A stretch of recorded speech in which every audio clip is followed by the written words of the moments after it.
ఈ రాజ్యాంగాన్ని మార్చి కొత్త రాజ్యాంగం రాయాలి అని చెప్పి మొన్ననే కేసీఆర్ అన్నాడు. మీరందరూ కూడా పత్రికల్లో చూసింటే కేసీఆర్ కూడా కొత్త రాజ్యాంగం కావాలన్నాడు. అప్పటి నుంచి చర్చ స్టార్ట్ అయింది మన దగ్గర.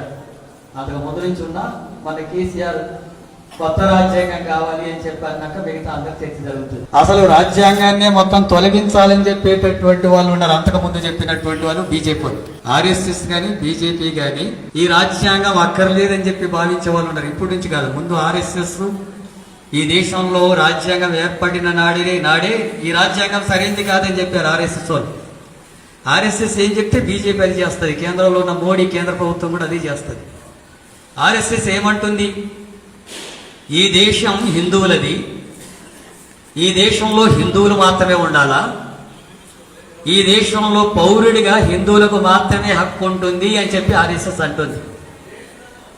మిగతా మతాలకు సంబంధించినటువంటి వాళ్ళు మీరు మతమన్నా మార్చుకోండి, హిందువులుగా మారండి, లేకపోతే ఈ దేశం నుంచి వదిలిపోండి అని చెప్తున్నారు.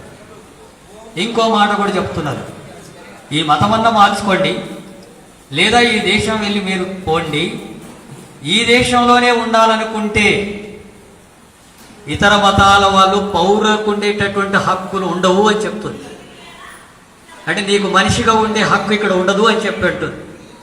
ప్రభుత్వం నుంచి వచ్చేటటువంటి హక్కులు మీకు ఉండవు అని చెప్పి అంటుంది. నీకు భూమి ఉండే హక్కు, ఆస్తి ఉండే హక్కు, ఉద్యోగం చేసే హక్కు, రిజర్వేషన్ పొందే హక్కు ఉండదు, రెండవ పౌరులుగా ఉండాలని చెప్పి అంటుంది. ఎందుకంటుంది ఇది? మతం అనేటటువంటి విషయం వ్యక్తిగత విషయం, అది విశ్వాసాలకు విషయం. దేవుడు ఉన్నాడా లేదా వాళ్ళ నమ్మకాల మీద ఆధారపడి ఉంటుంది. ఏ దేవుడు అనేటటువంటిది కూడా వాళ్ళ నమ్మకాల మీద ఆధారపడి ఉంటుంది. ఈ దేశంలో హిందువులు ఉన్నారు, ముస్లింలు ఉన్నారు, క్రిస్టియన్లు ఉన్నారు, సిక్కులు ఉన్నారు, అలాగే ఇతర మతాలకు సంబంధించినటువంటి వాళ్ళు, మతాలు నమ్మమని చెప్పేటటువంటి వాళ్ళు ఉన్నారు, దేవుడిని నమ్మమనేటటువంటి వాళ్ళు కూడా ఉన్నారు. వీళ్ళందరూ కూడా భారతీయులే కదా, వీళ్ళందరూ కూడా ఈ భారత భూమి మీదనే పుట్టినటువంటి వాళ్ళు కదా. ఈ భూమి మీద పుట్టినటువంటి వాళ్ళకే ఈ భూమి మీద హక్కు లేదని చెప్పేటటువంటి హక్కు నీకెక్కడిది? ఈ ఆర్ఎస్ఎస్ ఎజెండాలో ఉండేటటువంటి విషయం పేరుకు హిందువులు అనేది కనబడుతుంది, మెజారిటీస్ మతం కాబట్టి. మరి హిందువులందరూ సమానంగా చూస్తుందా ఆర్ఎస్ఎస్ కానీ బీజేపీ కానీ? హిందువులందరూ సమానంగా అయితే హిందువుల్లో కులాలు ఎందుకు? మాల ఎందుకు, మాదెందుకు, రెడ్డి ఎందుకు, కమ్మెందుకు, వెలమ ఎందుకు, లేదా తెలుగులు ఎందుకు, గౌడులు ఎందుకు, యాదవులు ఎందుకు, చాకలోళ్ళు, మంగళోళ్ళు, కుమ్మరోళ్ళు ఎందుకుండాలి? హిందువులందరూ సమానంగా అంటే హిందువులందరూ ఒకటే ఉండాలి కదా. ఎందుకు ఈ వ్యత్యాసాలు ఉండాలా? ఎందుకు ఈ కుల వ్యవస్థ ఉండాలా? ఎందుకు ఒక కులం ఇంకో కులం కంటే ఎక్కువ తక్కువ అనేటటువంటి భావన ఉండాలని ఇచ్చిన మెట్లలాగా అందరికంటే తక్కువ అనేటటువంటి వాళ్ళు దళితుడు ఎందుకు ఉండాలా? దళితుడు ఎందుకు అంటరాని వాడిగా ఉండాలా? దళితులు ఎందుకు కులం తక్కువ వాళ్ళగా ఉండాలా? దళితులు ఎందుకు కులాన్ని మీద అన్ని కులాల వాళ్ళు ఆధిపత్యం చేసేటటువంటి వాళ్ళు ఉండాలా? ఏం న్యాయం ఇది? ఇది న్యాయమేనా? సమాజంలో ఇది మనం ఒప్పుకుంటామా? ఒక మనిషిని కులాన్ని బట్టి నీకు హక్కులు ఉండవు, నువ్వు మనిషివి కావు, నువ్వు అంటరాని వాడు, నువ్వు కులం తక్కువడు, నువ్వు ఊరికి దూరంగా ఉండాలా, బడికి దూరంగా ఉండాలా, గుడిలోకి రాకూడదు అనే హక్కులు అనే ఆధిక్యం పెట్టేటటువంటి హక్కు మీకెక్కడిది? ఈ భూమిలో పుట్టినటువంటి ప్రతి ఒక్కడు ఈ దేశాన్ని గౌరవిస్తాడు, ఈ దేశ రక్షణ కోసం పోరాడతాడు, ఈ దేశ అభివృద్ధి కోసం కూడా పోరాడతాడు. కానీ ఈ దేశంలో ఉండేటటువంటి ప్రజలకే ఈ వ్యత్యాసాలు ఎందుకు ఉండాలి? ఈ వ్యత్యాసాలు నిర్మూలించాలి కదా. ఈ వ్యత్యాసాలని లేకుండా చేయడం కదా అసలు సమాజం అంటే. రాజ్యాంగం అని చెప్తుంది, ఈ కుల వ్యవస్థ ఉండొద్దు అని చెప్తుంది, ఈ కుల అసమానతలు ఉండకూడదు అని చెప్తుంది, ఈ పేద ధనిక అసమానతలు ఉండకూడదు అని చెప్పండి. మతాలు అనేటటువంటి మీ విశ్వాసాలు తప్ప అది రాజ్యాంగానికి సంబంధం లేదు, పరిపాలనకు సంబంధం లేదు అని రాజ్యాంగం అంటుంది. దానికి బీజేపీ వాళ్ళు వ్యతిరేకం, దానికి కేంద్రంలో ఉండేటటువంటి మోడీ వ్యతిరేకం. అందుకే ఈ రాజ్యాంగాన్ని మార్చాలనుకుంటున్నారు. ఈ రాజ్యాంగాన్ని మార్చి ఏం చేయాలా? హిందుత్వ ఎజెండాలో భాగంగా మనువాదాన్ని తీసుకురావాలని చెప్పి భావిస్తుంది. మనువాదం అంటే ఏం చెప్తుంది? మనువాదం అనేటటువంటిది కుల వ్యవస్థను పెంచి పోషిస్తుంది, కుల వ్యవస్థ ఉండాలంటుంది, కులాల మధ్య అసమానతలు ఉండాలని చెప్పి అంటుంది. మనధర్మ శాస్త్రంలో యొక్క చట్టాలంతా కూడా చెప్తే శూద్రులందరికీ చదువుకునేటటువంటి హక్కు లేదు అని చెప్తుంది మనధర్మ శాస్త్రం. శూద్రులు అంటే ఎవరు? ఎస్సీలు, ఎస్టీలు, బీసీలు, మైనార్టీలు, కమ్మలు, రెడ్లు, వెలమలు, వీళ్ళందరూ కూడా శూద్రులే. శూద్రులు కానటువంటి వాళ్ళు బ్రాహ్మణులు, వైశ్యులు ఉన్నారు. ఈ శూద్ర కులాలందరికీ కూడా చదువుకునేటటువంటి హక్కును నిషేధించి మనవాదం, ఆ మనవాదం కావాలంటున్నారు ఇప్పుడు. అది మనం ఒప్పుకుంటామా?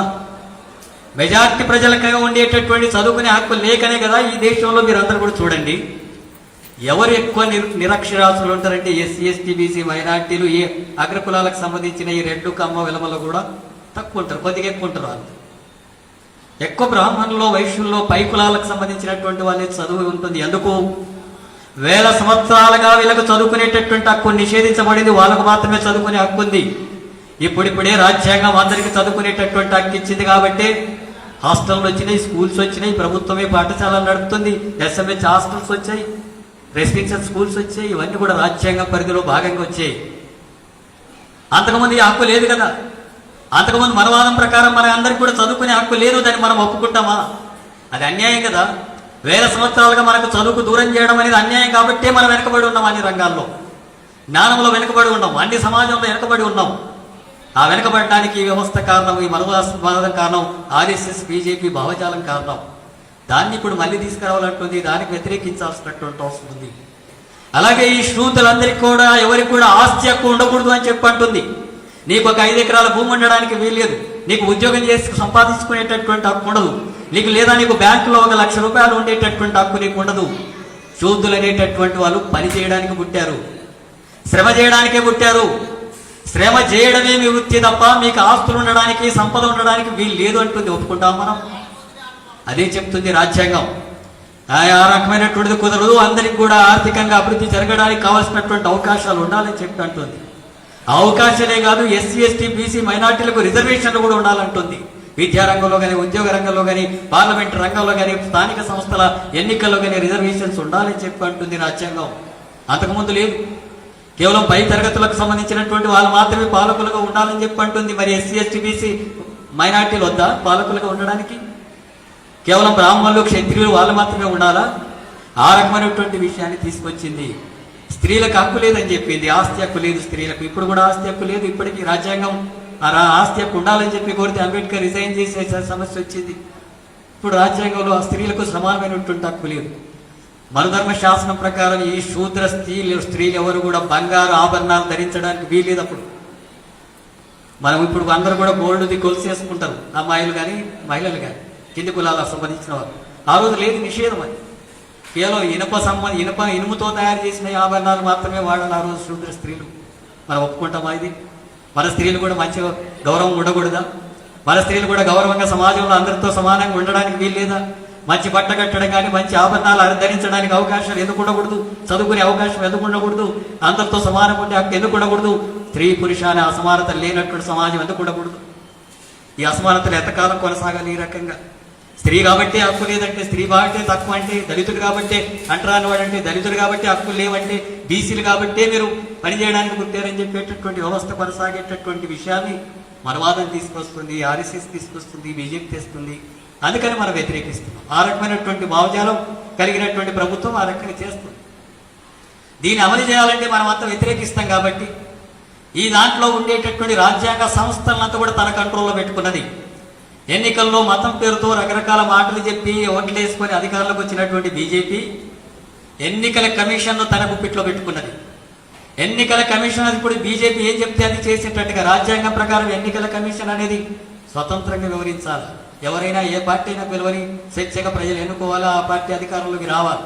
కానీ బీజేపీ నిరంతరం అధికారంలో ఉండాలంటే ఎన్నికల కమిషన్ తన కంట్రోల్లో ఉండాలి, తనకు అనుగుణంగా ఎన్నికలు జరపాలి. 10 సార్లు ఒక రాష్ట్రంలో పెట్టమంటే 10 సార్లు ఎన్నికలు పెట్టాలి. ఒక రాష్ట్రంలో ఎవరైనా ఎన్నికల్లో పోటీ చేయకుండా అనర్హులుగా మార్చాలంటే మార్చేటటువంటి పని చేయాలి. ఏం చేయాలన్నా ఎన్నికల కమిషన్ తన కంట్రోల్లో ఉండాలి. కాబట్టి ఆ పేరుతో మొత్తం మిగతా పార్టీలను దెబ్బతీసేటటువంటి వైఖరి కొనసాగిస్తున్నది. మరి ఆ రకంగా ఎన్నికల కమిషన్ ద్వారా, పార్లమెంటరీ పద్ధతి ద్వారా, ఓటు ద్వారా మనం ప్రభుత్వాన్ని ఎన్నుకునేటటువంటి హక్కు లేకుండా అధ్యక్షుడి పరిపాలన తీసుకురావాలని, అధ్యక్షుడు ఏం చెప్తే అదే నడిచేటట్టుగా ఉండేటటువంటి వ్యవస్థ తేవాలని చెప్పి బీజేపీ భావిస్తుంది. అందుకే రాజ్యాంగాన్ని మార్చాలని చెప్పేస్తుంది. అందుకే మతాన్వాదుల నుంచి రాజ్యాంగానికి, ఎన్నికల విధానానికి, పార్లమెంటరీ విధానానికి, పరిపాలన విధానానికి నష్టం ఉంది. అందుకే మనం దాన్ని వ్యతిరేకిస్తున్నాం. ఆ రకంగా వ్యతిరేకించాల్సినటువంటి అవసరం ఉంది. ఇప్పుడు బీజేపీ కంట్రోల్లో న్యాయ వ్యవస్థ కూడా ఉంది. కోర్టులు అనేటటువంటివి చట్టం ప్రకారం, రాజ్యాంగం ప్రకారం ఏ చట్టాలు అయితే రూపొందిస్తారో ఆ చట్టాన్ని నిర్వచించి న్యాయం ఏంటి అన్యాయం ఏంటి విశ్లేషించి తీర్పులు ఇచ్చేటటువంటి పద్ధతి న్యాయ వ్యవస్థలు అనుసరించాలి. ఒక పార్టీకి అనుకూలంగా, ప్రభుత్వానికి అనుకూలంగా, లేదా ధనికుడికి అనుకూలంగా, పేదవాడికి అనుకూలంగా, లేదా అగ్రకులాలకు అనుకూలంగా, దళితులకు వ్యతిరేకంగా, లేదా పురుషుడికి అనుకూలంగా, స్త్రీలకు వ్యతిరేకంగా అనేటటువంటిది రాజ్యాంగ పరిధిలో లేదు. న్యాయ వ్యవస్థ అట్లా ఉండడానికి వీలేదు. కానీ ఇప్పుడు న్యాయ వ్యవస్థ ఏమంటుంది? ఆ న్యాయ వ్యవస్థ కూడా బీజేపీకి అనుకూలంగా ఉండేటటువంటి పద్ధతుల్లో తీర్పులు తీసుకొస్తుంది. బీజేపీకి అనుకూలమైనటువంటి పద్ధతుల్లో వివరించేటట్టుగా న్యాయ వ్యవస్థ వస్తే, ప్రభుత్వ రంగ సంస్థను ప్రైవేట్ పరం చేస్తే, రిజర్వేషన్లు కోల్పోయేటటువంటి పరిస్థితి మనకు వస్తే, ఆ రకంగా ఎస్సీ ఎస్టీ బీసీలకు ఉద్యోగాల్లో విద్యారంగంలో అవకాశం లేనటువంటి పరిస్థితి వస్తే, ఆ రకమైనటువంటి దానికి అనుకూలంగా కోర్టులు పోయినా ఏం చేసేటటువంటి పరిస్థితి లేదు. రాముడు పుట్టిన దగ్గర రామ జన్మభూమిలో దేవాలయం కట్టడానికి కోర్టు అనుమతిస్తుంది. కానీ పౌరసత్వం ఉండాలా, అది ఎస్సీలైనా మైనార్టీలైనా ఎవరికైనా పౌరసత్వం అనేది సమానంగా ఉండాలనేటటువంటి విషయం అనేది జరుగుతుంటే అది తీర్పు చెప్పకుండా వాయిదేస్తుంది. బీజేపీ వాళ్ళు చెప్పారు కాబట్టి. అంటే కేంద్ర ప్రభుత్వం న్యాయ వ్యవస్థను తన కంట్రోల్లో పెట్టుకున్నది, పార్లమెంటరీ విధానంలో దానికి అనుకూలంగా మార్చుకున్నది ఓట్లు సీట్లు ఎక్కువ రావడం వల్ల. అలాగే ఈ ఎన్నికలకు సంబంధించినటువంటి వాళ్ళలో ఇతర పార్టీలకు, ప్రతిపక్ష పార్టీల వాళ్ళు ఏదైనా వ్యతిరేకిస్తే ఆ పార్టీలను దెబ్బతీయడానికి, ఆ పార్టీలను విచ్ఛిన్నం చేయడానికి కావలసినటువంటి పద్ధతుల్లో సిబిఐని వాడుతున్నారు. ఎవరైనా, ఏ ప్రభుత్వమైనా, ఏ ముఖ్యమంత్రి అయినా, ఏ మంత్రులైనా బీజేపీకి వ్యతిరేకంగా మాట్లాడితే వాళ్ళ మీద అక్రమంగా కేసులు పెట్టడం, ఈడీని పంపడం, ఆస్తుల పేరుతో కానీ రకరకాల సమస్యల పేరుతో వేధించి లొంగ తీసుకునేటటువంటి పద్ధతి కొనసాగిస్తుంది. ఆ రకంగా రాజ్యాంగ వ్యవస్థలను నిర్వీర్యం చేస్తుంది. అందుకే ఆ రాజ్యాంగాన్ని కాపాడాలని చెప్పి కేవీపీఎస్ భావిస్తుంది. రాజ్యాంగంలో ఉండేటటువంటి హక్కులంతా కూడా కాల రాసే పద్ధతి అనుసరిస్తున్నప్పుడు, దానికి వ్యతిరేకంగా మనం చైతన్యవంతంగా పనిచేయకపోతే, ఆలోచించకపోతే, రాజ్యాంగంలో ఉన్న హక్కుల్ని కాపాడుకోకపోతే దేశ భవిష్యత్తే నష్టపోయే అవకాశం ఉంది. ఈ దేశంలో ఉండే అత్యధిక జనాభా కలిగినటువంటి ఎస్సీ ఎస్టీ బీసీ మైనార్టీలు నష్టపోయే అవకాశం ఉంది. ఈ దేశంలో ఉండే అత్యధిక ప్రజానీకం పేద ప్రజలు, ఆ పేద ప్రజలకు రావాల్సినటువంటి హక్కులు కోల్పోయే అవకాశం ఉంది. ఈ దేశంలో ఎవరైనా పౌర హక్కుల గురించి మాట్లాడితే, మేధావులు మాట్లాడినాక, రచయితలు మాట్లాడినా, జర్నలిస్టులు మాట్లాడినా హత్యలు చేస్తున్నారు, జైలులో పెడుతున్నారు. ఆ రకమైనటువంటి వాళ్ళ మీద రకరకాల కేసులు పెట్టి బయటకు రాకుండా వేధింపులు చేసేటటువంటి చర్యలు బీజేపీ చేస్తున్నది. ఆ రకంగా రాజ్యాంగానికి ప్రమాదం బీజేపీ నుంచి ఏర్పడింది. ఆ రాజ్యాంగాన్ని కాపాడుకోవాల్సినటువంటి అవసరం ఉందని కేవీపీఎస్ భావిస్తుంది. ఆ రాజ్యాంగంలో ఉండేటటువంటి లోపాలను, ఆ రాజ్యాంగంలో ఉండేటటువంటి హక్కుల్ని కాలరాసే పని కొనసాగితే దానికి వ్యతిరేకిస్తూ పోరాడాలి. ఆ రాజ్యాంగంలో ఇంకా సరైనటువంటి హక్కులు కల్పిస్తే, నిజంగా ప్రజలకు ప్రయోజనకరమైనటువంటి సవరణలు చేస్తే దాన్ని మనం సమర్థించాలా. ఆ రకమైనటువంటి ఉద్దేశంతో కేవీపీఎస్ భావిస్తుంది. నిజంగానే రాజ్యాంగాన్ని మార్చాలని చెప్పి కేసీఆర్ కూడా అన్నాడు. ఎందుకు మార్చాలని చెప్పి అని అంటే, ఫస్ట్ రోజు కొత్తగా రాజ్యాంగం రాయాలని చెప్పి అన్నాడు. ఎందుకు అనే విషయం చెప్పలా. అందరూ విమర్శ చేసి పెద్ద ఎత్తున చేసినాక మళ్ళీ చెప్పాడు, ఈ ఎస్సీ ఎస్టీ బీసీల జనాభా ఎంత ఉందో రిజర్వేషన్లు అంత పెంచాలా, అందుకే కొత్తగా రాయమంటున్నా. స్త్రీకి ఆస్తి హక్కు లేదు, ఆస్తి హక్కు ఉండాలి, అందుకే నేను రాజ్యాంగాన్ని మార్చమంటూ కొత్తగా రాయమంటున్నా. ఈ దేశ సంపద అంతా కూడా 10 మంది చేతుల్లోకి పోతుంది, అందుకే నేను రాజ్యాంగాన్ని మార్చాలని చెప్పి అంటున్నా. కమ్యూనిస్టులు మాట్లాడినట్టుగా మాట్లాడారు కేసీఆర్. కమ్యూనిస్టులు ఏవైతే చెప్తున్నారో, ఈ భూమి అనేది అందరికీ సమానమైనటువంటి హక్కు ఉండాలా. అంబేద్కర్ కూడా అదే చెప్పాడు. ఈ భూమి అనేది కొంతమంది చేతుల్లో ఉండడానికి వీల్లేదు. కొందరికి 100 ఎకరాల భూమి ఉండి, ఒకటికి 1000 ఎకరాల భూమి ఉండి, ఒకటికి సెంట్ భూమి కూడా లేకుంటే ఏం న్యాయం ఇది? ఆ రకంగా కుదరదని చెప్పింది రాజ్యాంగం. అంబేద్కర్ అదే చెప్పాడు, కమ్యూనిస్టులు అదే చెప్పారు. భూమి అందరి చేతుల్లో ఉండాలా. ఒకరికి మాత్రమే 100 ఎకరాల భూమి ఉంటే, పేదవాళ్ళగా కూలీలుగా ఉంటే ఆ అన్యాయం అనేది కొనసాగుతుంది. భూమి ప్రజల ప్రభుత్వం చేతుల్లో ఉండాలని చెప్పి అంబేద్కర్ అన్నాడు. భూమి పేదల చేతుల్లో, కష్టజీవుల చేతుల్లోకి రావాలని చెప్పి కమ్యూనిస్టులు అన్నారు. అదే జరిగితే నిజంగా మన పేదరికం ఉండదు. భూమి అంతా కూడా మన చేతుల్లో ఉంటే, ప్రతి కుటుంబానికి 5 ఎకరాలు 10 ఎకరాలు భూమి మనకు కూడా ఉండింటే, మన తల్లిదండ్రులకు కూడా ఉండింటే, మన తాత ముత్తాతలకు కూడా ఉండింటే, మనం ఎందుకు పేదోళ్ళం? మనం ఎందుకు కూలి బిడ్డలు అవుతాం? మనం ఎందుకు స్కాలర్షిప్ల కోసం చూస్తాం? మనం ఎందుకు రేషన్ బియ్యం చూస్తాం? మనం ఎందుకు రిజర్వేషన్లు కావాలంటాం? మనం ఎందుకు హాస్టల్లో ఉండాలని చెప్పి అనుకుంటాం? హాస్టల్లో పెట్టేటటువంటి తిండి మీద ఆధారపడి మనం ఎందుకు బతుకుతాం? మనకు కూడా ఆస్తి ఉంటే, మనకు కూడా సంపద ఉంటే, ఈ భూమి మీద పుట్టిన మనకు భూమి మీద హక్కు లేదు. భూమి మీద హక్కు లేనటువంటి వాళ్ళు ఎక్కువ మంది ఎస్సీ ఎస్టీ బీసీలు మైనార్టీలు ఉండరు. ఆ హక్కు అగ్రకుల ధనిక వర్గాల చేతుల్లో, భూమి వారి చేతుల్లో ఉంది. ఆ రకమైనటువంటి అన్యాయం జరుగుతుంది. దాన్ని సవరించవచ్చు రాజ్యాంగంలో. కేసీఆర్ అన్నట్టుగా కొత్తగా రాజ్యాంగం అవసరం లేదు, సవరించి సరి చేసుకోవచ్చు. అట్లాగే మొత్తం ప్రభుత్వ రంగ సంస్థలంతా ప్రైవేట్ పని చేస్తున్నారు, లేదు ప్రభుత్వమే కొనసాగించాలని చెప్పాడు అంబేద్కర్. ప్రభుత్వ రంగంలో మొత్తం పరిశ్రమలంతా కూడా ప్రభుత్వ రంగంలో ఉంటే ఆ పరిశ్రమల్లో ఉండే వాళ్ళకి ఎస్సీ ఎస్టీ బీసీలకు ఉద్యోగాలు వస్తాయి, రిజర్వేషన్స్ అమలు జరుగుతాయి, ఉపాధి ఆర్థికంగా మెరుగుపడే అవకాశం ఉంటుంది. అప్పుడు బీజేపీ వాళ్ళు కాదంటున్నారు, కానీ రాజ్యాంగం రిజర్వేషన్లు ఇచ్చింది. ఆ రాజ్యాంగాన్ని మనం కాపాడుకుంటే ఈ రిజర్వేషన్లు అమలు జరుగుతాయి. అట్లాగే ఈ సంపద అనేటటువంటి కొద్ది మంది చేతుల్లో ఉండకూడదని చెప్పి అంటుంది మన రాజ్యాంగం. కొద్ది మంది చేతుల్లోనే ఈ దేశ సంపద అంతా ఎందుకు ఉండాలా? అంబానీకి 6 లక్షల కోట్ల రూపాయలు. మీరు ఎస్సీ ఎస్టీ బీసీలో ఎవరు కూడా అత్యధిక మందికి ₹1,00,000 బడ్జెట్ బ్యాంక్ బ్యాలెన్స్ కూడా ఉండదు. ఎక్కువ కుటుంబాలకు ₹1,00,000 బ్యాంకులో ఉంది అని చెప్పే వాళ్ళు లేరు. అసలు ఇల్లే లేదు కదా, భూమే లేదు కదా, ఉద్యోగమే లేదు కదా, కూలి మీద ఆధారపడుతున్నారు కదా, ఉపాధి కూలి మీద ఆధారపడుతున్నారు కదా, రెక్కల కష్టం మీద ఆధారపడి బతుకుతున్నటువంటి మనం ఈ రకంగా ఉంటే ₹1,00,000 కోట్ల ఈ దేశ సంపదను అనుభవించాక ఎక్కడిది? అందుకే ఆర్థికంగా సమానత్వం రావాలనేది ఆర్టికల్ 48 చెప్తుంది. కమ్యూనిస్టులు కూడా అదే అంటున్నారు. మొత్తం సంపద అంతా కూడా ప్రజల పరం ఉండాలా, ప్రజలు అన్ని రంగాల అభివృద్ధి చెందాలా, వాళ్ళకి విద్య ఉండాలా, ఉద్యోగం ఉండాలా, వైద్యం ఉండాలా, మంచి కుటుంబం ఉండాలా, మంచి ఇల్లు ఉండాలా, అన్ని సౌకర్యాలు ఉండేటటువంటి అవకాశం ఉండేటటువంటి సంపద ఈ దేశంలో ఉంది. ఆ దేశ సంపదను అంతా కూడా సరిగ్గా ఉపయోగిస్తే ఈ దేశంలో ఉండేటటువంటి పేద కుటుంబాలు అందరికీ కూడా ఇల్లు ఉంటుంది, భూమి ఉంటుంది, ఉద్యోగం ఉంటుంది, ఆదాయం ఉంటుంది, విద్య వైద్యం ఉంటుంది.